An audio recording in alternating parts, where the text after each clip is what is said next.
ఈ రోజు మనం అందరూ తినే బియ్యం పంపిస్తున్నాం నరేంద్ర మోడీ గారు. ఈ రోజు మనకు రోడ్లు వేయించిన వాడు నరేంద్ర మోడీ గారు. ఇంటికి లోన్లు వస్తున్నాయంటే నరేంద్ర మోడీ గారు. ఈ రోజు మన అందరికి ఆయుష్మాన్ భవన్ ప్రోగ్రామ్ పేరిట మందులు వస్తున్నాయి. బీపీకి షుగర్ కి మందులు వస్తున్నాయంటే నరేంద్ర మోడీ గారు. గ్యాస్ సిలిండర్లు కానీ, అలాగే ఇంటికి కుళాయిలు కానీ, ఆడవాళ్ళ ఆత్మాభిమానం కాపాడుకోవడానికి టాయిలెట్లు కట్టించాడు ఒక్కొక్క ఇంటికి కూడా. రైతులకు 2000 చొప్పున కేంద్రం నుంచే నిధులు విడుదలవుతున్నాయి. ఈ రోజు రాష్ట్రానికి కావలసిన నిధులన్నీ వస్తున్నాయి అనంటే కేవలం నరేంద్ర మోడీ గారి ద్వారా వస్తున్నాయని చెప్పి మీరు అందరూ గ్రహించారు.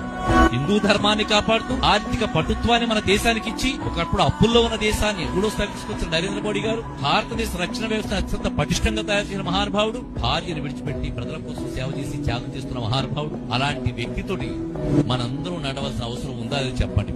మనం కాపాడుతున్నవారు ఎవరు? నరేంద్ర మోడీ గారు.